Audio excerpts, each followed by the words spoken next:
Hello, my name is Gilead and I approve this message. All right, so we're back. It's Monday. Happy Monday. I hope you're all doing well and had a great weekend. And I have once again in front of me a drawing from Life Drawing class. This one's not terribly old. Um, what the model was doing, aside from sitting with her elbow on her knee, kind of like it, kind of don't. But there was a rope hanging from the rafters overhead, tied securely, and she was clutching it with her hand, and that is a way. Probably had it looped around her wrist. I don't recall, but that is a way to keep your arm up in the air for 20 minutes at a time, and then come back to the pose and do it for 20 more minutes at a time, and without getting tired because your arm is actually hanging and relaxed instead of being held up by your muscles. And so that's what she was doing.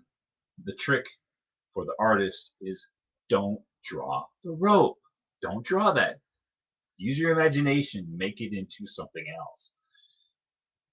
Everybody in the room drew the rope except me. Okay, so I don't know. It's just we think different. That's what it is. I mean, I just don't think the way other people think. And I guess I'm pretty okay with that. So, okay, I put a bird in her hand, and somebody asked why, and I said because it's better than two in the bush. And then several people said, I don't understand that expression. I've never understood that expression. So, just in case you don't understand that expression, it's one of the few things that I can say, oh, well, I actually know this, instead of just making something up. The bird in the expression is something that you would hunt for food, and the bush is the wilderness. You know, to say I'm going out into the bush to hunt.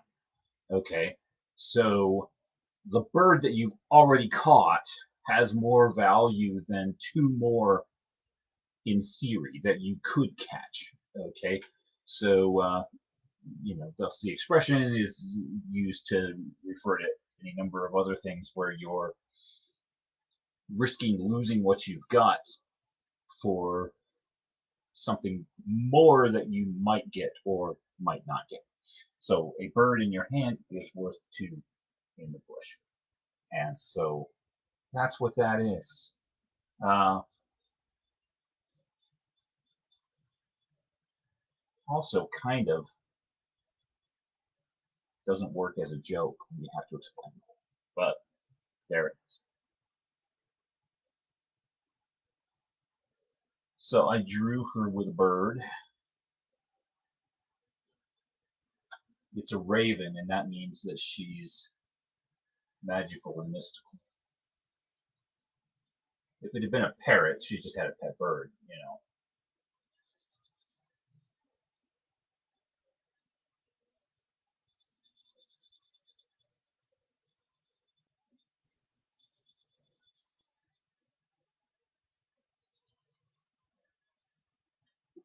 She's got rather a bored looking expression on her face, so I'm going to try to fix that. Um, for one thing, this eye is possibly just a smidge, not even a smidge. I mean, a smidge is too much. A hair, two or three hairs, to be honest, but it's just a tiny bit too high, so I gotta lower it. I'll bring it just a little bit lower.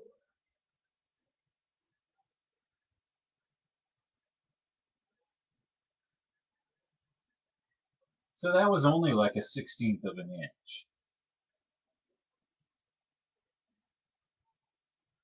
A smidge has got to be at least 3/16.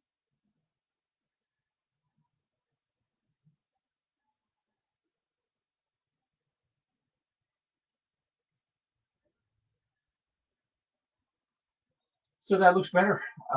I don't know if you can tell from your distance, but hi, Sissy. Thanks for voting. Um, yeah, it's good to have you. So yeah, here we are, and I don't know if you can tell from where you sit, but that actually looks better. I already like the picture better.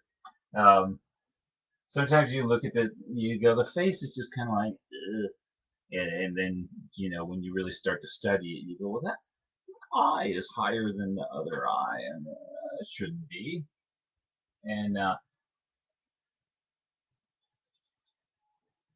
I've got a friend actually whose eye is that much higher than his other eye, so it's actually possible to be like that, but um, it's probably best not to draw things that way. I drew her like this in class. I drew the bird and I drew the thing on her head because it's symbolic. Because it's symbolic. What it is symbolic of is symbols. Yeah, that's it. Symbols. It symbolizes symbols. I don't know. I drew it. I drawed it. There it is.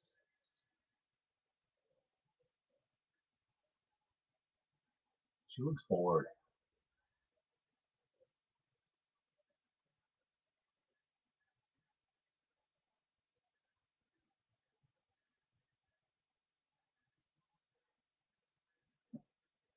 This slight little shadow, not really an upturn very much, but just a little shadow right there at the corner of her mouth. Gives her the slightest hint of a smile.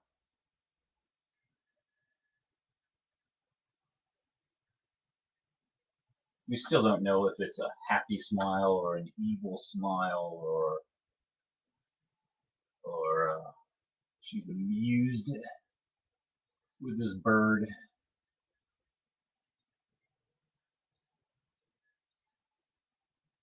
or she's cackling with glee over the message that he brought her, assuming that's what he did. I don't know. Tell yourself your own story. We had another one of those in my post this morning. I have zero idea how serious he is about it, but uh, he's talking about the unfair maligning of octopuses in fantasy art, and he stopped portraying octopuses as evil beings, and I didn't answer yet. I don't know if I will or how I should answer it, but sometimes stuff like that I just let it go anymore. Just leave it unanswered. But if I were to answer, my answer is going to have to be that once again, it all comes down to the story that you're telling yourself. Because one thing you obviously told yourself is tentacle equals octopus in every case, and never mind all the fantasy stuff with Cthulhu and all that. Tentacles are octopuses, so it's octopuses being maligned as an evil animal, not Cthulhu being maligned as an evil, fictitious demon god thing. And so, uh, it's just like, what story are you telling yourself? Because I did not say the word octopus in my post, did I? So, hi, Victor. Thanks for being here. Um, so yeah, just like when you find yourself getting upset, what is the story that you're telling yourself? Because I don't know if that's always going to change the situation, but I think it's just about always going to change the situation. I do not think I got a photograph of this girl, and I'm looking at this line where I tucked in here on the back of her thigh, and I'm going, is that right? I'm not sure. I'm not going to change it just now because it might be right. Some of those things, you look at it later and go, I'm not sure. I'm not sure. But what should she have? She should have some kind of shoes. If she's got this kind of hat on her head, she's got some kind of shoes. She might not have any other clothes, but she's got shoes.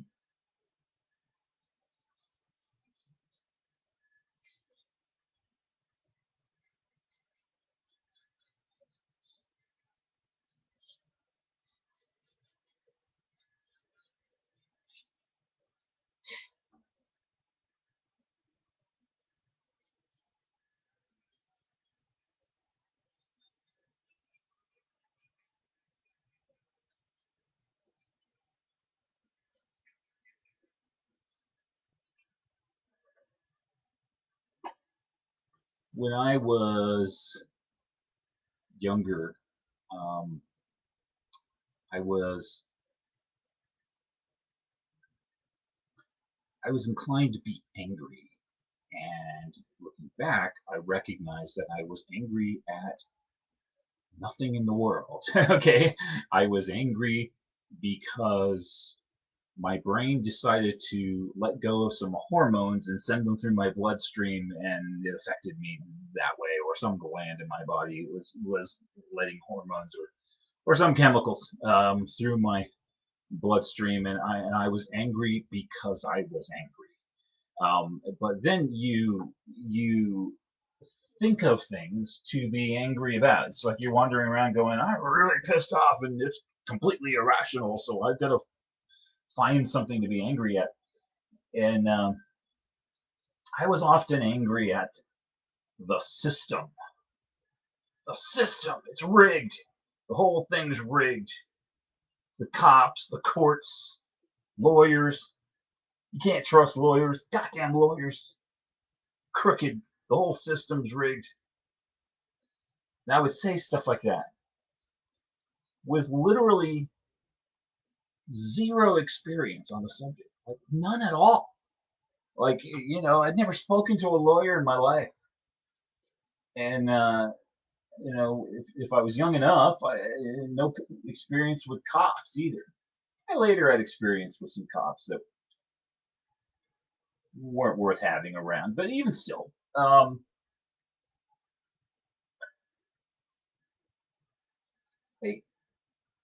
I was just angry, and I was just an adolescent with hormones, and I was angry, and I was finding things to be angry at. And I think there's lots of religious leaders and other people that have tapped into that. It's just like you go get a bunch of 18-year-old boys and give them a speech about lawyers or Americans or Sunnis or Protestants or whatever your thing is that you're angry about, and then, you know they'll go and sacrifice themselves in fits of rage. And it's okay if they all kill themselves off because next year there's going to be a bunch more. And so that happens. I'm told that I've been told that it's absolutely a male only experience, that teenage girls don't go through anything like that. And then I'm told that teenage girls just have different ranges of emotions, or they do get angry but not as angry or something. I'm never going to be able to know. Um, precisely because I wasn't given the option of being a teenage girl for a few weeks or something, so I'd know what it was like. It would help if you were given that kind of option, but you're not, as far as I know. So it just happened. It just happened. One of the things I used to walk around just going, lawyers, goddamn lawyers, greedy, evil, crooked, all of them, rotten. If you should never talk to a lawyer if you can possibly avoid it. I said stuff like that with no basis, like zero basis whatsoever. And I talked about the system. I don't even know if I knew what I meant. If somebody were to stop me and go, define the system. Point what buildings, in the downtown are you talking about? What people are you talking about? Who is this system? I'm not sure I could have even answered that question. But I sure knew. I was passionate. I was filled with righteous indignation.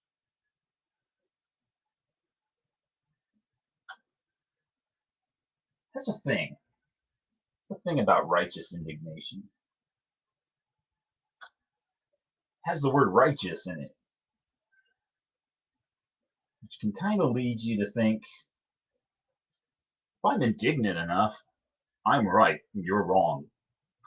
Just because I feel so passionately about the subject, even if I have no clue in the world what I'm even talking about. I don't even know what the system is. I'm still right. You're still wrong. Even if you're agreeing with me, you're wrong because I've decided that you're wrong because you're part of the system and I don't even know what I'm talking about. So one day, I needed a lawyer. I was being royally screwed by a company that I'd done some work for. And they owed me money and they were treating me really badly. And I needed a lawyer. And I was like, should I just let it go? I mean, hiring a lawyer is probably worse. I almost just gave up. Said, screw it. I'm not going to hire a lawyer. But I found a lawyer in the phone book who dealt with artist rights. Turns out he had more to do with like mediating between musicians and record labels and that kind of thing. But so that was his thing, and he said, when I explained, who I was, he was like, oh, it's pretty much the same laws. I mean, they're all based on the same thing. So yeah, I can do that. And I was in a real hurry to get it done because I knew lawyers charge you by the minute and they charge you out the nose. And so I was just like, I've got to tell you straight up front how much money I have, so that if I go over my time, you need to tell me, we're done, and just stop, because I'm out of cash, so you can't charge me for more than this. And he's like, okay. And so I told him, and he's like, that's no problem. And then I started talking. I was just talking as fast as I could, just spilling all the details of my story, just getting it out, because I needed to just, save money, by not spending too much time. And he was saying, okay. And he was going over some things. I was getting really nervous because he was talking casually, and but he was like, your case is totally winnable. And he said, this is what you need to do. And he dumped information on me, like a wealth of information that I have needed and I have used 100 times since then. And in the end, I was asking him, well, how much do I owe you? And he was like, nothing. And he talked to me for over 30 minutes, and really, I mean, just told me a bunch of things that I didn't begin to know. And he had me write it all down. And he told me the letter I needed to write word for word. And he said, you can CC me at the bottom, but it's like, once they get this letter, they're going to send you a check. And they did. And it happened just like he said.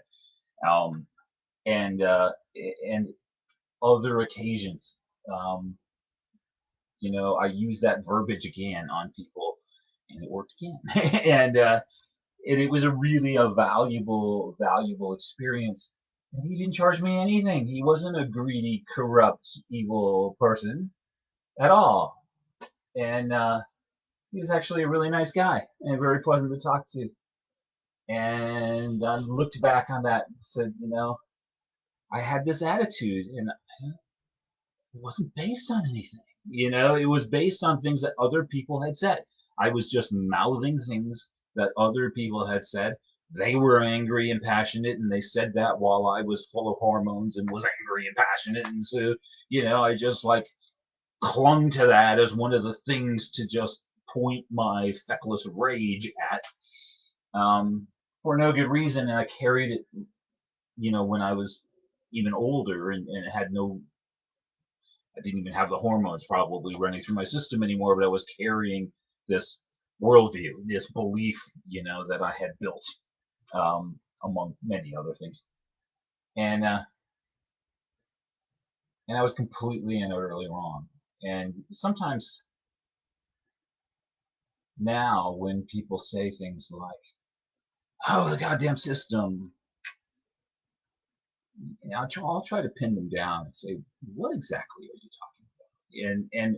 And what part of the system did you actually attempt to use? Did you ever try to use the system, or did you just circumvent the system and bitch about it because it didn't work for you because you didn't even try to make it work for you?" Um, and Yeah, I'm not going to attach that to any specific thing. I'm just going to throw it out there. I'm just going to throw it out and let it go splat at your feet, and maybe you'll use it someday, or maybe you'll just go, I remember one day Gilead just dribbled on and on and on about nothing. Sissy says, I would be much more excited if I was holding a friendly crow. Would we what? Would we all? Yeah, would we all? We had ravens in Prescott, lots of them, and they don't have as many now. And I think the reason they don't have as many now is because they closed the dump. And these words feel very familiar. I think I've said this before. But they closed the dump that used to be there, which was just an old-fashioned dump, which was just somebody taking a bulldozer and scraped some ground away, and they threw garbage, and then the bulldozer came back and scraped the dirt back on top of it. And so it was just open garbage, most of the time. And the ravens would just fly. They'd fly over the house. Hundreds of them would fly towards the dump, and then in the evening you'd see them flying off the hill. It was on a hill, and you'd see them flying back. Um, and I always thought they were really cool. Some of them would. I don't know if they nested. We had a really tall tree. They liked tall trees, and we had a really tall tree in the back, and there were frequently ravens up in there. I love them. I thought they were great. I had a cat who believed she was going to eat one, and I think that would have gone really badly if she had ever actually caught up with one, but she never did, so it was okay. All right. Somehow this girl looks twice as naked as most of my drawings because she's got a hat and shoes and no other clothes. And that looks like something from Playboy magazine or something. So, which incidentally means I kind of like it, but I'm gonna put something on her. I just don't know what.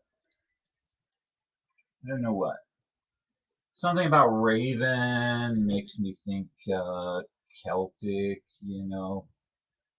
Germanic, something like that. I'm going to do the standard belt thing, see if that leads me anywhere. I forgot to plug in. Is my signal okay, or is it my signal's crappy? Not crappy. It could be better. Hold on. Well, if we change it now, you might drop. I might drop. All right. I forgot to plug in my Ethernet cable, and that could be bad. I don't know. So anyhow, sometimes when I draw belts and things, I'm just stalling for time because I know there's going to be a belt there somewhere. Um, anyway, so maybe if I just start there, bracelets, kind of the same deal. She's got a pet raven. Of course she wears bracelets. This seems like logic to me.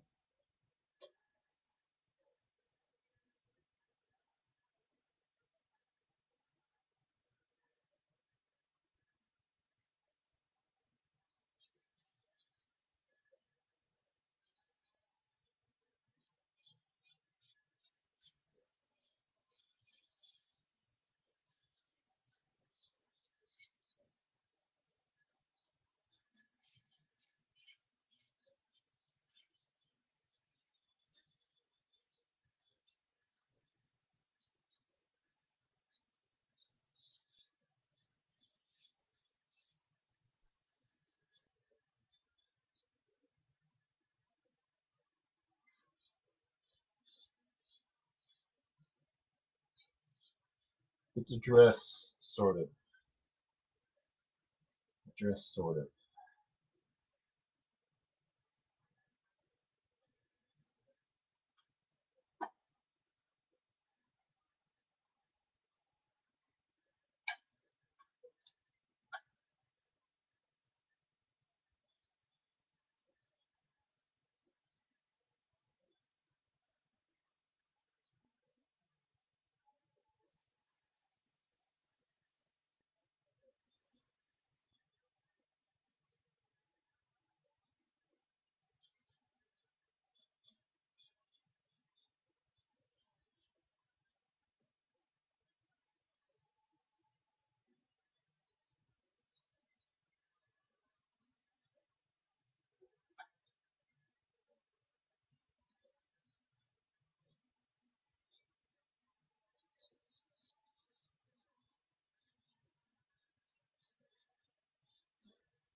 I wasn't going to say more about the system. I will say more about the system.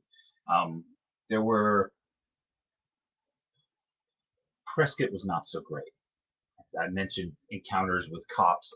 I could just derail my whole conversation by supporting that statement. But uh, Prescott was not so great. When we moved down to Gilbert, we didn't target Gilbert. We just wanted to live down here somewhere, in Phoenix somewhere. And we had come down and we're looking around and talking to people that we knew at stores that we shopped at and hotels that we stayed at and places like that. We just like while we were, looking at apartments and stuff like that, and we just wound up in Gilbert. It was right around this corner from Waterloo Games, which closed up after that. But he there was an apartment complex near there, and it's the first place that we lived.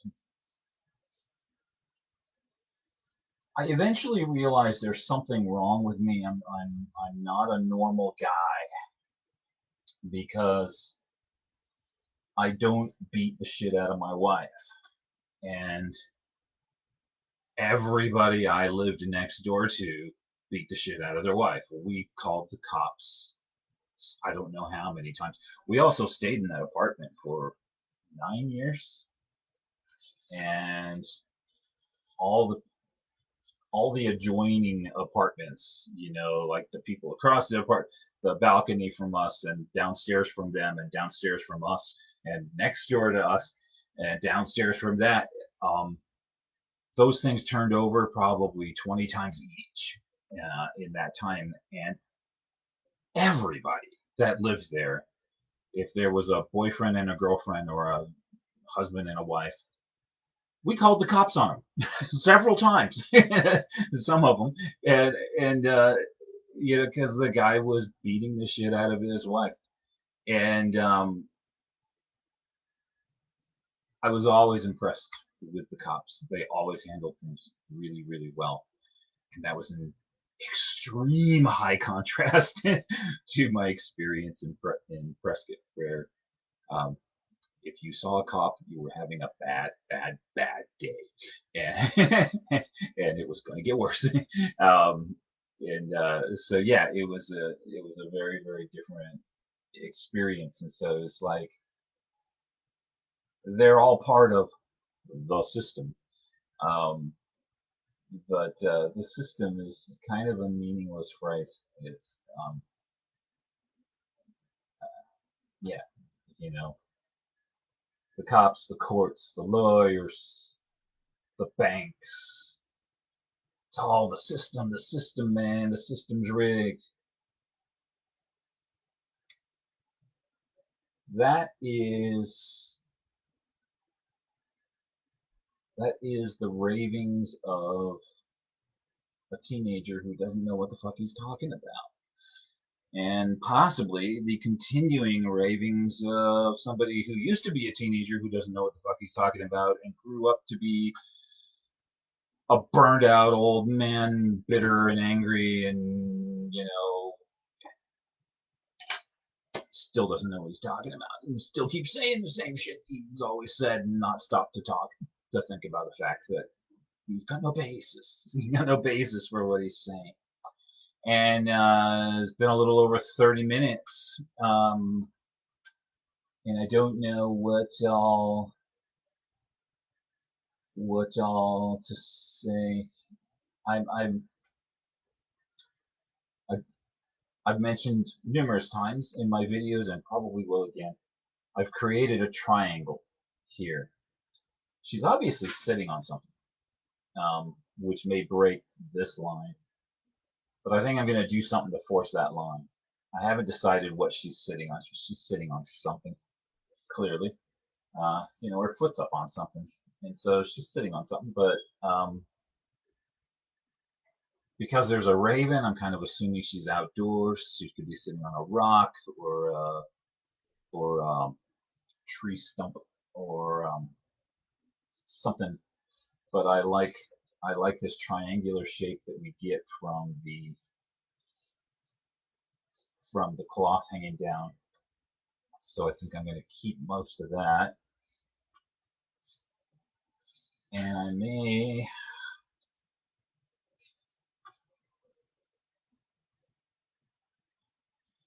may try to make some rough stone with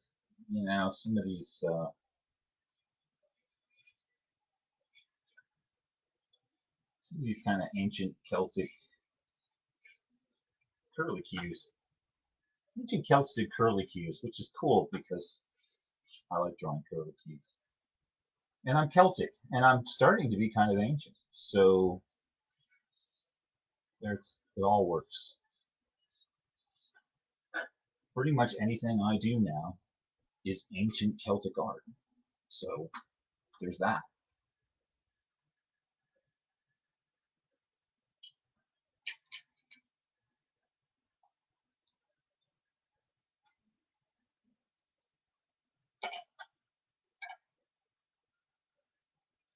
There's chunks of my family history that I know, and most of it we don't.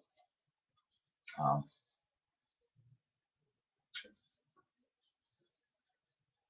but quite a few of my ancestors were already already on this side of the ocean when the American Revolution happened.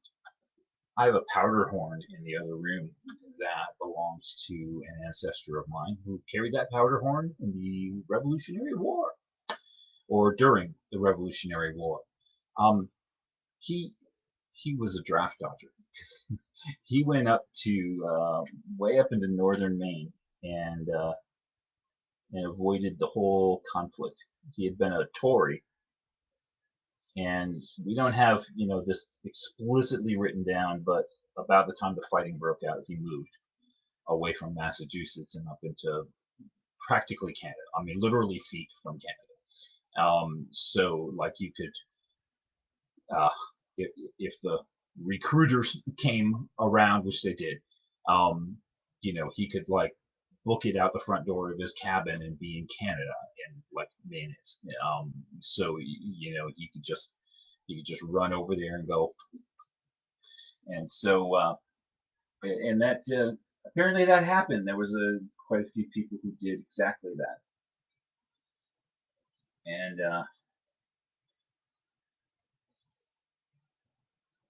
I had some other reason for saying.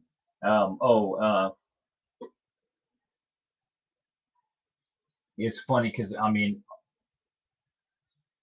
so even though we know we're Irish, like we've got no stake whatsoever in all the political um, stuff in Ireland. Stellar says I'm starting to freeze up from time to time. Okay, it's time for me to shut up anyway. But I was just going to say, we have no stake in the stuff that went on in Ireland. So I can't tap into my Irish pride and get mad at the Protestants or at the at the British or whatever. But you listen to enough Flogging Molly and the Celtic Cowboys or something like that, and you can you can start getting angry about all that stuff, and then you have to kind of catch yourself and go, oh, like this has nothing in the world to do with me. We were gone 200 years. Uh,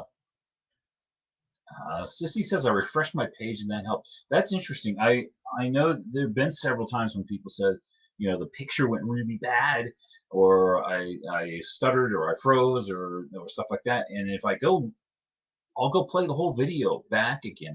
Sometimes I'll play the video back again while I work on the drawing, and the video's fine, but not all the times. Sometimes the video sucks. So anyway, I'm going to stop.